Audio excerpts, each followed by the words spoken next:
आज आपण या व्हिडिओमध्ये सर्व सिद्धापत्रिका धारकांसाठी केंद्र सरकारने एक अत्यंत महत्त्वाची बातमी दिली आहे, त्याबद्दलची संपूर्ण व सविस्तरपणे माहिती देणार आहोत। तरीही आपण हा महत्त्वाचा व्हिडिओ शेवटपर्यंत पहा। मित्रांनो, तुम्ही रेशन कार्ड धारक असाल तर तुमच्यासाठी ही महत्त्वाची बातमी आहे। सरकार त्यांच्याकडे असलेली सिद्धापत्रिका धारकांची लिस्ट म्हणजे यादी वेळोवेळी अपडेट करत असते। यात काही गडबड घोटाळा आढळून आल्यास रेशन कार्ड रद्द करण्यात येतात। तुम्ही बराच काळ रेशन कार्डचा वापर केला नसल्यास ते रद्द देखील केले जाऊ शकते। राष्ट्रीय अन्न सुरक्षा योजनेच्या अंतर्गत सिद्धापत्रिका असलेल्या कुटुंबांना अन्नधान्य पुरवलं जातं। नागरी पुरवठा प्रणालीच्या अंतर्गत कुटुंबात असलेल्या सदस्य संख्येच्या आधारे अतिशय स्वस्त दरात किंवा मोफत सरकार लोकांना रेशन धान्य उपलब्ध करून देते।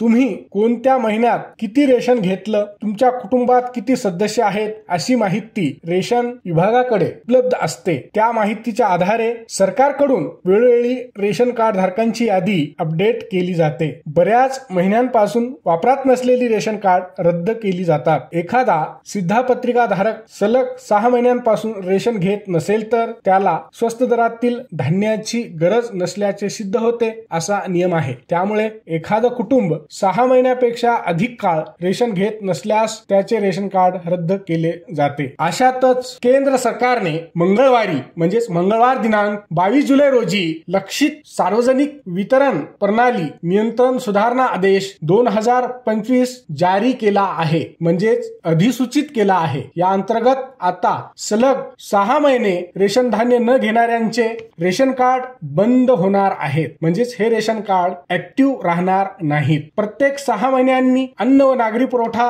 विभागाकडून जिल्हा पुरवठा अधिकारी व अन्नधान्य वितरण अधिकाऱ्यांना अशा रेशन कार्ड धारकांची यादी पाठवली जात आहे। सलग 6 महिने रेशन धान्य दुकानातून धान्य न घेणाऱ्या सिद्धापत्रिका धारक कुटुंबांचा लाभ आता कायमचा बंद होणार आहे। त्यानंतर 3 महिन्यात पुन्हा घरोघरी जाऊन तपासणी केली जाईल। लाभार्थी रेशन कार्ड धारक त्याच पत्त्यावर राहतो का, त्यांनी स्थलांतर केले आहे का, त्यांना रेशन धान्याची गरज नाही का, त्यांच्या उत्पन्नात वाढ झाली आहे का, अशा सर्व बाबींची चौकशी केली जाते। त्यानंतर संबंधित रेशन कार्ड धारकाचा लाभ बंद केला जातो असा नियम आहे। प्रधानमंत्री गरीब कल्याण अन्न योजनेअंतर्गत मोफत रेशन न घेणारेही या कक्षेत येणार आहेत। देशात जवळपास 23 कोटी ऍक्टिव्ह रेशन कार्ड आहेत। या प्रक्रियेत किती कार्ड रद्द झाले हे छाननीनंतर स्पष्ट होईल। मीडिया रिपोर्टनुसार राज्यामध्ये 7 ते 18% कार्ड रद्द होऊ शकतात। दुसरे महत्त्वाचे म्हणजे